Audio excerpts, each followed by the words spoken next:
English translation 528th contact. Saturday, the 1st of October 2011, 1446 hours. You said after the correction work that you would not come back until 15 o'clock HRS. I was able to finish what I had to do faster than I thought. It was just an inquiry for which I had to give some explanations. Also good, then we can turn faster to the things we want to discuss. You indicated right after the proofreading that you had something to say about. Correct, but the knowledge about this matter should only remain between the two of us, because it is still early enough. When it becomes known on... There is also nothing more to be done in this respect when the time comes. I think also, because I think it is that then we can end the whole thing and I can come to a question that is on my mind, if you allow me. Of course. In our last conversation on the 10th of September, you told me the story about NASA's lunar exploration project with Apollo 13, which was the second big scam after the moon landing scam of the 20th of July, 1969.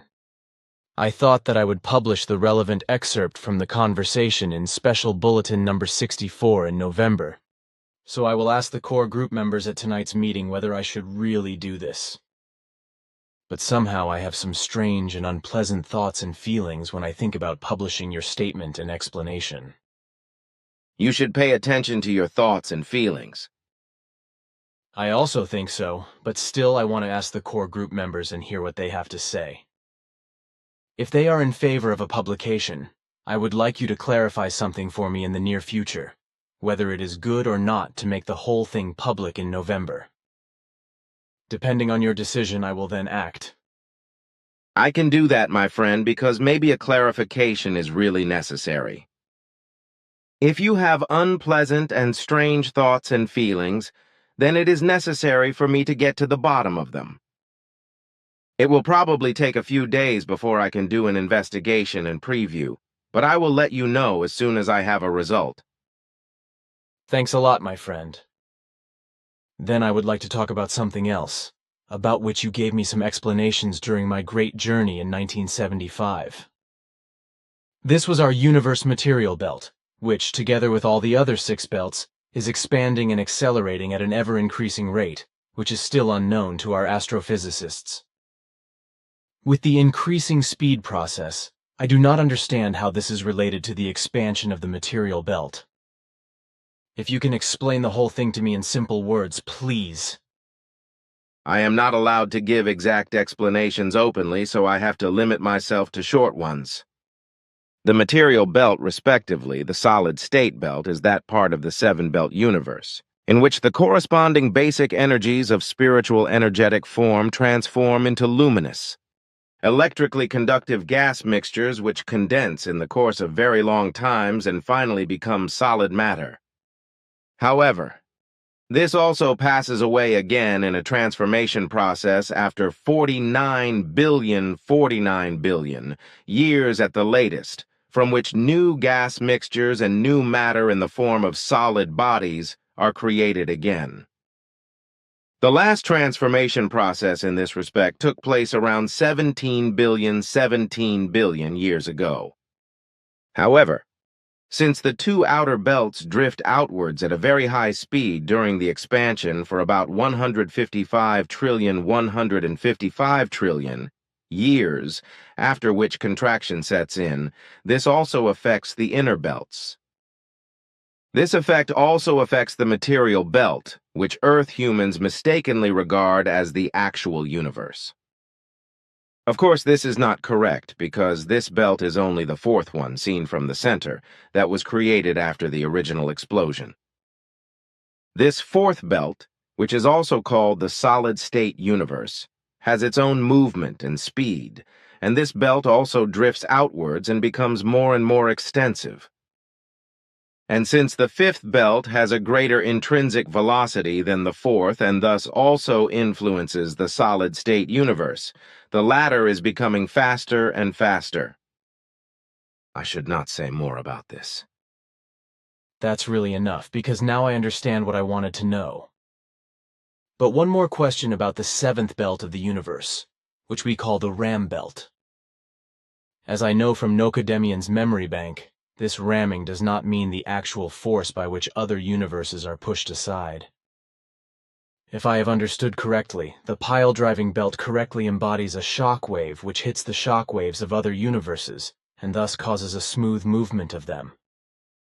This in turn causes a mass movement in the entire stock of all 1049 forms of universes, in that all the universes that exist for us human beings in infinite numbers are constantly moving. Further, I understand that only after the ram belt respectively the shock wave the full force of the sixth belt follows, which is then the actual shock wave and which causes the displacement of the other universes, whereby these diverge further apart so that there is enough space for every new and for every other already existing universe. The fifth energetic positive and the third energetic negative belt, I have understood, are so-called energy conversion belts, as Nokodemian calls them, which together with their negative and positive energies nourish the fourth belt between them. In this fourth belt, all 280 elements existing in the universe are formed by the interaction of the two belts.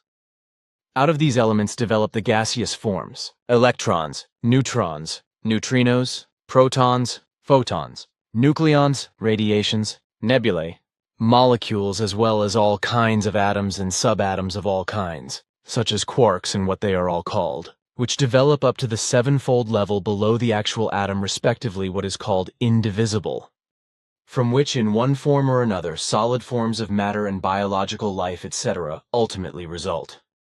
The core of the universe, which is considered to be the first belt, is the actual source of creation, from which the universal spirit energy develops into highly concentrated form, resulting in the explosion we call the Big Bang.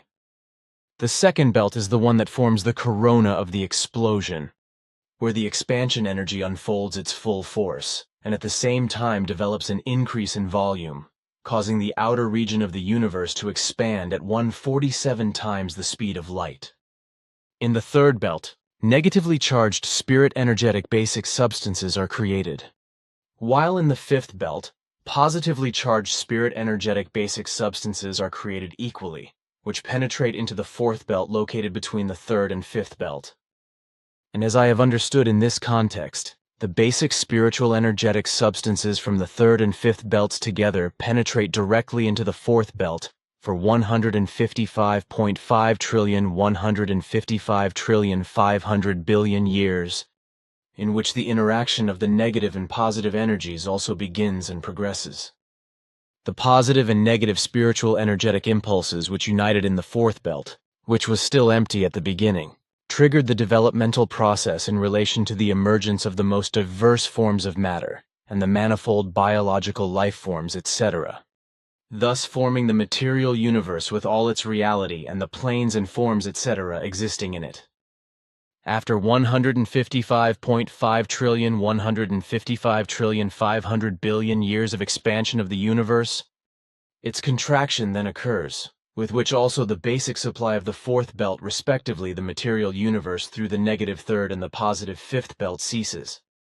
After the 155.5 trillion years of contraction, the waking period of the creation of universal consciousness is over after a total time of 311 trillion and 40 billion years, with which the material universe also ceases to exist.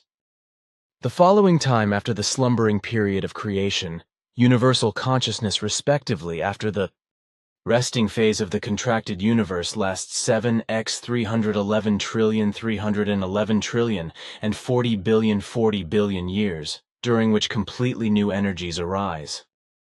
These are compressed unimaginably enormously, after which they are released again after 2 quadrillion, 177 trillion and 280 billion years, 2 quadrillion 177 trillion 280 billion by a new enormous explosion, respectively by a Big Bang, whereby a new universe is created.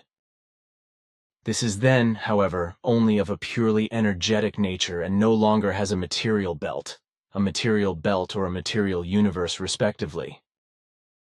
This is also known to us for quite some time, because we also found corresponding records from my father Shvath, which he left us, but which only recently became accessible to us. Apparently, my father had found a way to find these data.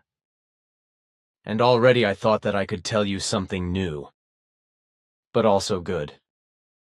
Then another question, this time about the Earth's moon, which looks very different on the backside than on the side facing the Earth. On the backside, everything is covered by plateaus, while on the side facing us there is somehow a rounded plain full of impact craters. There must be a reason for this. The moon is not from the Earth, as our scientists claim, but from your space-time structure, and it came into our space-time structure as a result of a cosmic catastrophe and through an artificial dimension gate, where it was held by the gravity of the Earth. This is stated in the 207th Contact Report of the 17th of March, 1986, in Volume 5, page 168, from a conversation with Quetzal. Good. Then another question regarding the Earth's moon. For some time, scientists have been claiming that the Earth's moon has its origin in or from the Earth. There is a theory that it was hurled away from the Earth as an entire block, while another theory says that huge clouds of dust and small and large pieces of rock and earth were hurled away from the Earth by the impact of a giant comet or another planet. The comet or planet is said to have been about the same size as Mars, etc. The material thrown away is said to have accumulated over time and developed into the moon. In contrast to this, you have explained that the moon of the Earth has penetrated from your space-time structure into ours and then into the Sol system, where it was captured by the Earth as a satellite. The assumptions of the earthly scientists are not correct, because the origin of the Earth-Moon does not lead back to the Earth, and therefore also not to a collision or the like with a comet or planet the size of Mars. The moon found its way out of our space-time structure at an early time and penetrated into yours, after which it was held by the Earth through its gravitational pull, and since then, deviating more and more from the Earth, has been orbiting the planet and still today, as in the beginning, influences the rotation of the Earth and thus creates a braking effect. This is indeed the case, as Quetzal explained, and there is also a reason why the back of the Earth's moon is designed differently from the front visible from Earth. When a cosmic catastrophe occurred in our space-time structure at an early time, a second, smaller moon collided with the larger one, which then, as Quetzal explained, found its way to Earth as today's Earth moon. During the collision, the smaller moon affected one side of the larger moon in such a way that a huge plateau landscape was formed. When this moon was then held by the force of the Earth, its rotation came to a halt, with the side of the plateaus facing away from the Earth and the crater side towards the Earth coming to a standstill. And how is it possible that the two moons were not shattered in the collision? I do not understand. They were twin moons rotating around their planet in the same orbit close to each other, the smaller one having a slightly higher speed than the larger one. When the smaller moon was forced into a parallel orbit by the catastrophe caused by a dark planet and thus into the area of the larger moon, a collision was the result. So the smaller moon collided at a slightly higher speed on one side of the larger moon, disintegrated and formed the plateaus, while the other side, which was covered with craters, remained untouched. Simply and clearly stated, I can imagine something underneath.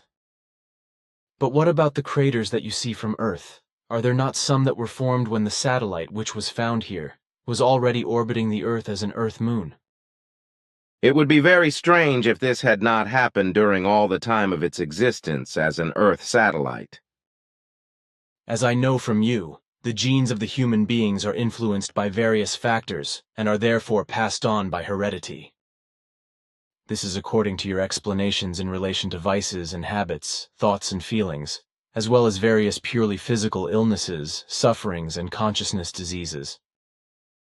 But you have also taught me that hunger and thirst are also genetically deposited when there is a famine or a lack of water, for example, and that such emergencies affect the body and consciousness.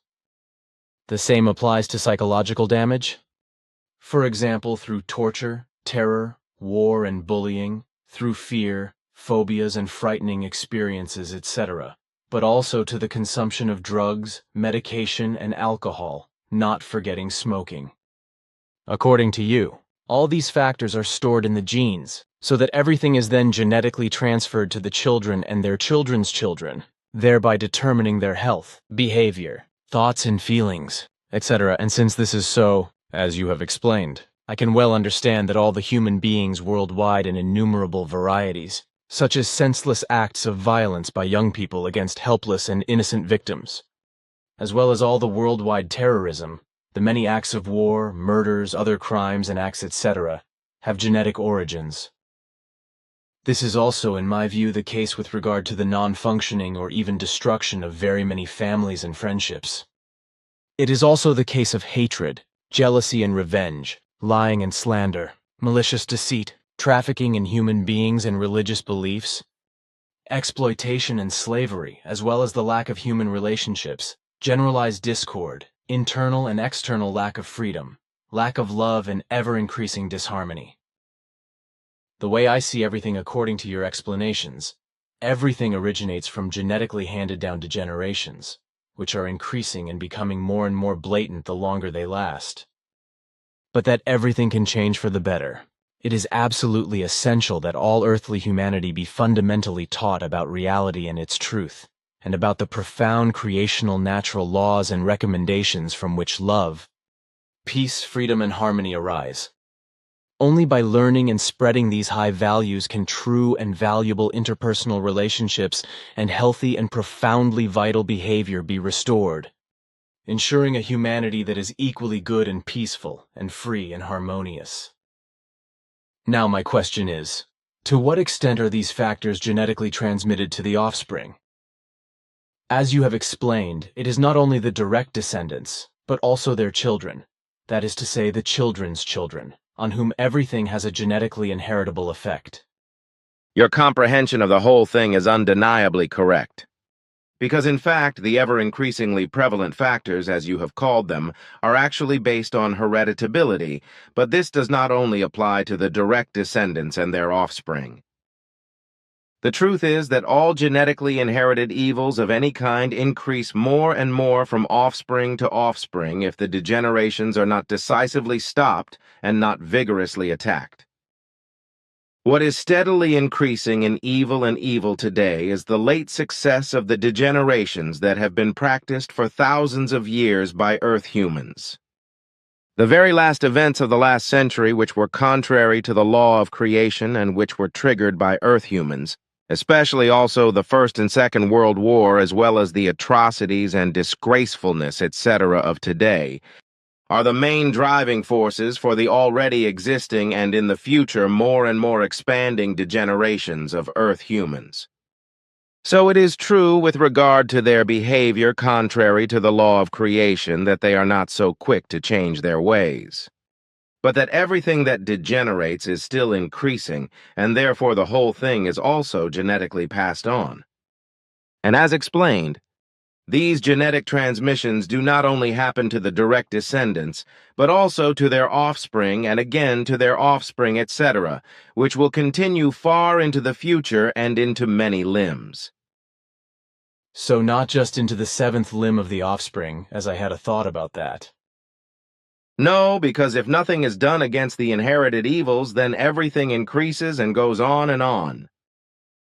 So here too, every single human being must take full responsibility and work on himself to fight and defeat the evil factors inherited to him.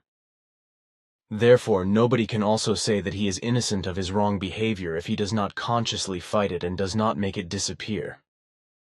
Self is the man and self is the woman, for the responsibility lies with each human being himself, and inevitably so. Of course, in addition to what has been genetically inherited, there are also the educational methods to which the human being is exposed. And these also contribute their part to the whole, whether he simply lives according to what he has inherited, and whether he reinforces it, or whether he fights it and can free himself from it. I can only agree with that. But now it is time again for me to depart. Goodbye. See you again. Take care.